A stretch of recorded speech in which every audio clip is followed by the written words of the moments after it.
By summer of 1942, new posters were appearing in the streets of Moscow. Posters that greeted and welcomed their allies. Allies whose help was already arriving in Russian ports. Allies whose friendliness had sent drugs and food and warm clothing to help sustain them in their darkest hour. But in spite of all this, the staff of the Red Army knew that they still faced the most powerful enemy in history, and that enemy would attack again. But when this attack came, the whole German strength was to be concentrated on one objective: the Caucasus and oil. The Caucasus Mountains represent one of the toughest military obstacles in the world. Towering peaks rising to heights of as much as 18,000 feet, with only one practical highway traversing them. And Baku, the biggest oil field, is on the other side. To reach Baku, the only feasible military route was along the coast of the Caspian Sea. But the map shows what a dangerously extended supply line this would entail. To make the operation a success for the Germans, the first necessity was control of the northern hub of the rail lines of the area and a new base of operations. That hub was a Volga River port we have come to know well, Stalingrad, named for Russia's present leader. The pride of this generation of Russians, for it was their city, built in their time. With the capture of Stalingrad, the Nazis would have a base from which to launch a flanking attack on Moscow. With one master stroke, the Russian armies to the south would be cut off from help. And in the north, Russian factories, Russian farms, and Russian armies would be practically cut off from Caucasus oil, and also from American and British supplies, which were shipped to Russia through Iran and Iraq. German control of the entrance to the Volga and its two main ports, Astrakhan and Stalingrad, would be a crippling blow for Russia. For the Volga is the vital artery through which flowed the lifeblood of supplies.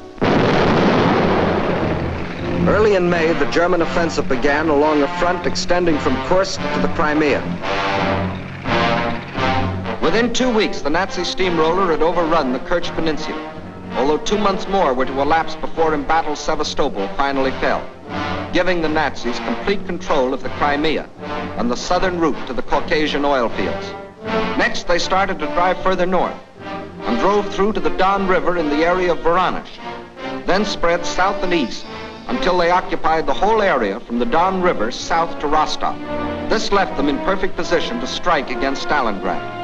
Further and further south, the drive plunged on, and by the end of August, they had captured the oil fields at Maykock, needless to say, first demolished by the Russians, and reached the northern Caucasus. Yes, the Germans were only a few miles from their goal, the oil fields at Baku, but two barriers still stood between them: Russian mountains and Russian determination. The people of the Caucasus joined with the army to form an unshatterable wall against the full onslaught of the attack.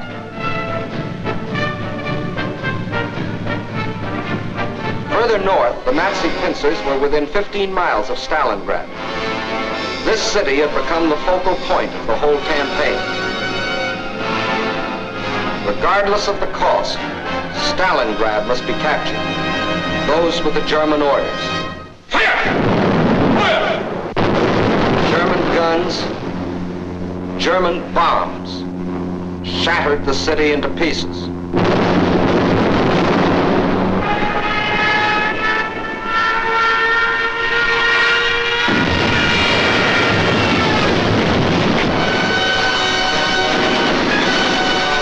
By September 20th, the Germans, after 30 days of grueling and ceaseless fighting, battled their way into the city's outskirts.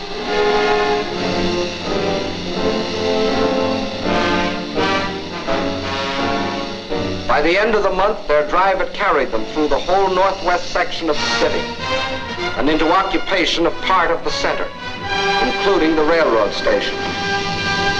On the last day of September, Hitler announced that the fall of the city was only a matter of a few days. Once more, the world was afraid a Russian campaign was lost. But once more, the Germans were to stand on the very threshold of victory and still fail. But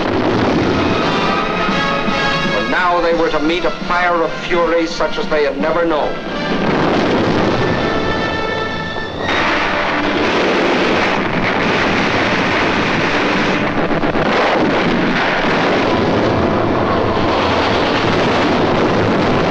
that had gone before, the battles waged in the streets of Kiev, Rostov, Odessa, Sevastopol, these were all preludes to what happened in Stalingrad.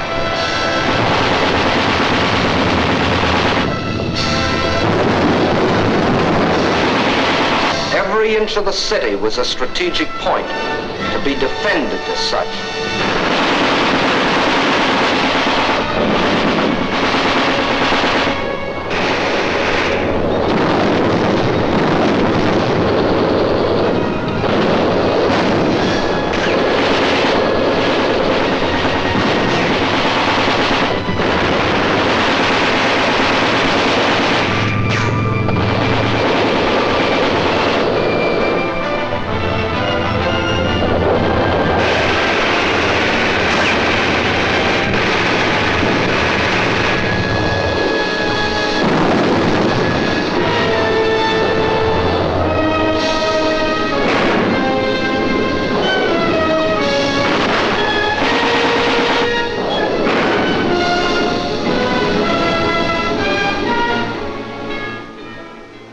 By the end of October, snow covered Stalingrad.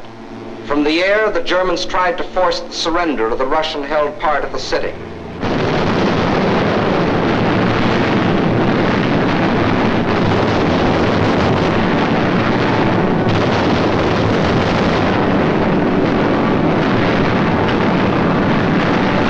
At the same time, the battle of the streets continued.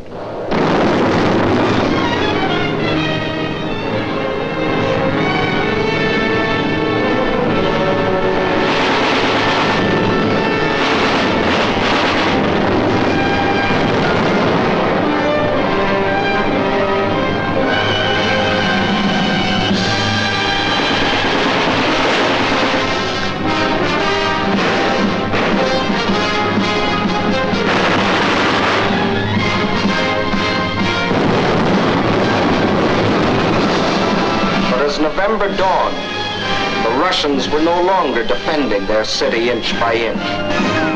Inch by inch, they were regaining it.